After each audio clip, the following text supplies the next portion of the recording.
బంగారు నగలు తాకట్టు పెట్టబోతున్నారా? వద్దు. తక్కువ డబ్బులు, ఎక్కువ వడ్డీ ఎందుకు? సింపుల్గా శ్రీ స్టార్ గోల్డ్ కంపెనీకి రండి.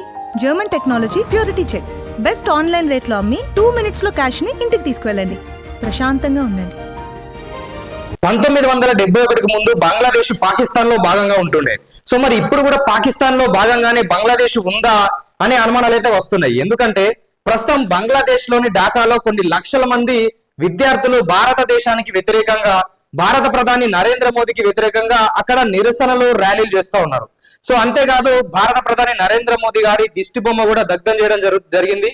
తర్వాత మన దేశానికి సంబంధించినటువంటి హై కమిషన్ ఆఫీస్ ఏదైతే బంగ్లాదేశ్ లో ఉంటుందో, సో దానిపైన కూడా వీరు దాడి చేశారు. సో మరి ఎందుకు అంటే మొన్న ఈ మధ్య ఏదైతే ఉస్మాన్ హాదీ అనే ఒక విద్యార్థి నాయకుడు చనిపోయాడో, సో ఆ తర్వాత రోజునే మహమ్మద్ యూనిస్ విపక్షాలన్నింటినీ కలిసి ఒక సమావేశం నిర్వహిస్తాడు. సో నిర్వహించి వాళ్ళందరితో ఏం చెప్పిందంటే, అంటే ఏదైతే బంగ్లాదేశ్ లో పరిణామాలు జరుగుతూ ఉన్నాయో, అంటే 14 డ్రోన్ దాడులు కావచ్చు, లేదంటే ఎవరైతే ఉస్మాన్ హాదీ చనిపోవడం కావచ్చు, వీటన్నిటికీ కారణం భారతదేశమే, భారతదేశంలోని రా ఏజెంట్సే ఇదంతా చేస్తున్నారు. బంగ్లాదేశ్ లో ఎలక్షన్లు జరగకుండా ఉండడంలో భాగంగానే ఇదంతా జరుగుతుంది. షేక్ హసీనాను మళ్ళీ బంగ్లాదేశ్ కు తీసుకొచ్చే ప్రయత్నం భారత్ చేస్తుందని చెప్పి వీళ్ళు ఆరోపిస్తున్నారు.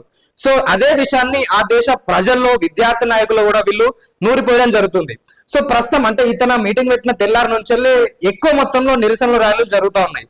సో మరి ఇది అంతా చేసేది ఎవరు అని ఒకసారి చూసినట్లయితే జమాతే ఇస్లామీకి చెందినటువంటి విద్యార్థి నాయకులు ఇదంతా చేస్తున్నారు.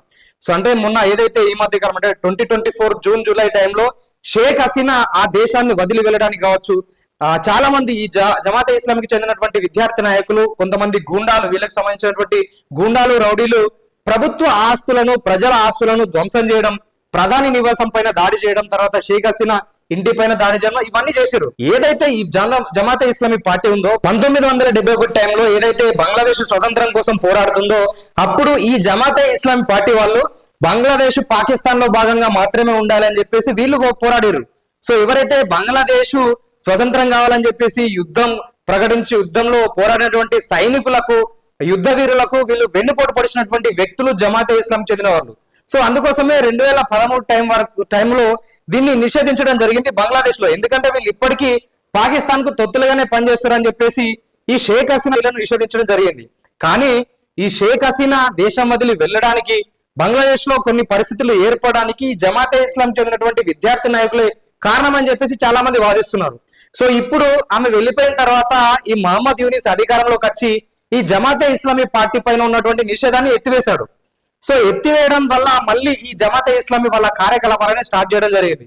సో ఇప్పుడు ఈ ప్రొటెస్ట్ జరగడానికి, భారతదేశానికి వ్యతిరేకంగా విద్యార్థులందరూ పోరాటం చేయడానికి కారణం జమాతే ఇస్లామీ. ఇప్పుడు బంగ్లాదేశ్ లో ఉన్నటువంటి, ఇప్పుడు ఎలక్షన్లు జరిగితే బంగ్లాదేశ్ లో ఉన్నటువంటి సిచ్యువేషన్ ఏంటంటే, ఈ జమాతే ఇస్లామీ వాళ్ళకు కొన్ని రిపోర్ట్స్ ప్రకారం 29% ఓట్ బ్యాంక్ ఉంది.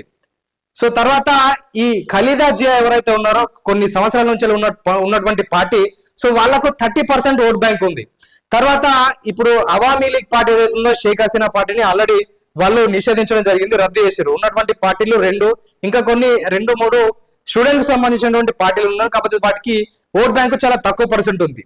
ఒకవేళ ఎలక్షన్లు జరిగితే మహమ్మద్ యూనిస్ పూర్తి స్థాయిలో జమాతే ఇస్లామీకి వాళ్ళు సపోర్ట్ చేస్తే, అక్కడ జమాతే ఇస్లాం వస్తే మాత్రం అక్కడ ప్రజాస్వామ్యం అనేది పూర్తి స్థాయిలో లేకుండా అవుతుంది. ఎందుకంటే మిగతా పార్టీలన్నీ జాతీయత, నేషనల్ కోసం పనిచేయడం కావచ్చు, ప్రజాస్వామ్యబద్ధంగా పనిచేస్తే ఈ జమాతే ఇస్లామీ మాత్రం అక్కడ పూర్తి స్థాయిలో ఇస్లాం రాజ్యం ఏర్పడాలని చెప్పేసి వాళ్ళు పోరాటం చేస్తారు.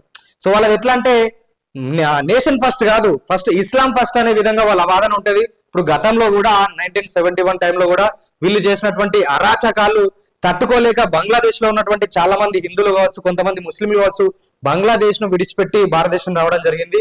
ఇప్పుడు కూడా నిజంగా ఎలక్షన్లు జరిగి జమాతే ఇస్లామీ పార్టీ అధికారంలోకి వస్తే ఖచ్చితంగా భారతదేశానికి పెద్ద ముప్పు ఏర్పడుతుంది అనేది చాలా మంది అయితే విమర్శిస్తున్నారు.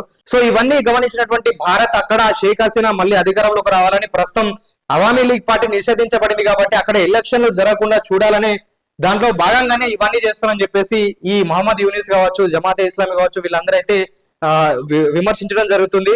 సో కాకపోతే భారతదేశం ఎప్పుడు కూడా బంగ్లాదేశ్ విచ్ఛిన్నం కావాలని కానీ, అక్కడ ఎలక్షన్లు జరగకుండా ఉండాలని కానీ ఎప్పుడు కూడా చూడలేదు. ఎందుకంటే బంగ్లాదేశ్ బాగుండాలని చెప్పి భారత్ ఎప్పటి నుంచో కోరుకుంటున్నటువంటి సిచ్యువేషన్ ఉంది.